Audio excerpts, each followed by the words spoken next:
26 नवंबर 2008 ये तारीख आप सभी को याद होगी। इस दिन देश की कॉमर्शियल कैपिटल कहे जाने वाले मुंबई पर एक बहुत बड़ा टेररिस्ट अटैक हुआ था। ये इंडिया पर हुए अब तक के सबसे बड़े टेररिस्ट अटैक्स में से एक था।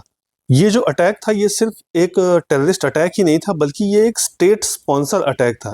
इसके अलावा ये एक वेल प्लान्ड अटैक था। इसी 26/11 अटैक का एक की एक्यूज था तहव्वुर हुसैन राना, जो कि पिछले कुछ दिनों से बहुत ही ज़्यादा चर्चा में बना हुआ है। और इसका रीज़न है कि एक लंबी लीगल बैटल के बाद इसका एक्स्ट्रेडिशन यानी कि प्रत्यर्पण यूएसए से इंडिया की तरफ किया जा रहा है, या यूं कहे कि कर दिया गया है। चूंकि ये एक बहुत ही हाई प्रोफाइल केस है और ये जो एक्यूज है ये भी बहुत ही ज़्यादा हाई प्रोफाइल है, इसीलिए इस पर जो थ्रेट परसेप्शन है वो भी बहुत ज़्यादा हाई है। इसीलिए सिक्योरिटी के अरेंजमेंट्स भी बहुत ही ज़्यादा हाई रखे गए हैं, सर्विलांस को बहुत ही ज़्यादा टाइट किया गया है, चाहे वो ट्रांजिट हो यानी कि यात्रा के दौरान जब उसे यूएसए से इंडिया लाया जा रहा है तब, या फिर पोस्ट अराइवल जब वो इंडिया पहुंच जाए उसके बाद उसकी सिक्योरिटी से रिलेटेड जो अरेंजमेंट्स हैं वो भी बहुत ही ज़्यादा टाइट रखे गए हैं। चूंकि हाई प्रोफाइल केस होने की वजह से थ्रेट परसेप्शन बहुत ही ज़्यादा हाई है, इसीलिए एक्सटेंसिव मेजर्स लिए जा रहे हैं ताकि किसी भी तरह के पोटेंशियल सिक्योरिटी ब्रीच को प्रिवेंट किया जा सके। सिक्योरिटी से रिलेटेड अगर बात करें तो इसमें क्या क्या मेजर्स लिए जा रहे हैं, उनमें पहली चीज़ तो ये है कि तहव्वुर हुसैन राना को एक स्पेशल एयरक्राफ्ट से इंडिया ले आया जा रहा है। पोस्ट अराइवल सर्विलांस को बहुत ही ज़्यादा हाई रखा गया है।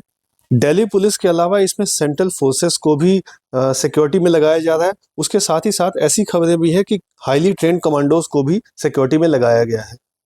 पटियाला हाउस कोर्ट, जहां पर एनआईए के विशेष जज के सामने तहव्वुर राना को पेश किया जाना है, वहां पर भी सिक्योरिटी को बहुत ही ज़्यादा टाइट कर दिया गया है।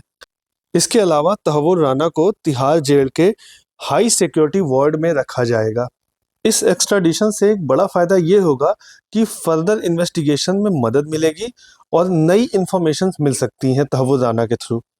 एक तो तहव्वुर राना पर ट्रायल चलेगा जिसके बाद उसे सजा मिलेगी, और दूसरे इस ट्रायल के दौरान जो उससे पूछताछ होगी, जो सिक्योरिटी एजेंसीज जो पूछताछ करेंगी, उससे नई इंफॉर्मेशन मिल सकती हैं।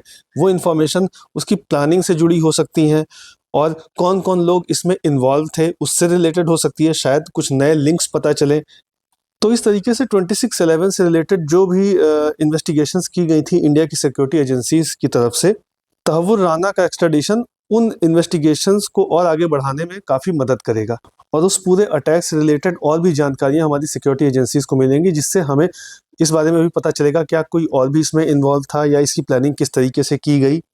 और इससे जो भी इंफॉर्मेशन मिलेंगी वो कहीं ना कहीं हमारी सिक्योरिटी एजेंसीज को आगे इस तरह की क्राइसिस को डील करने में मदद करेंगी।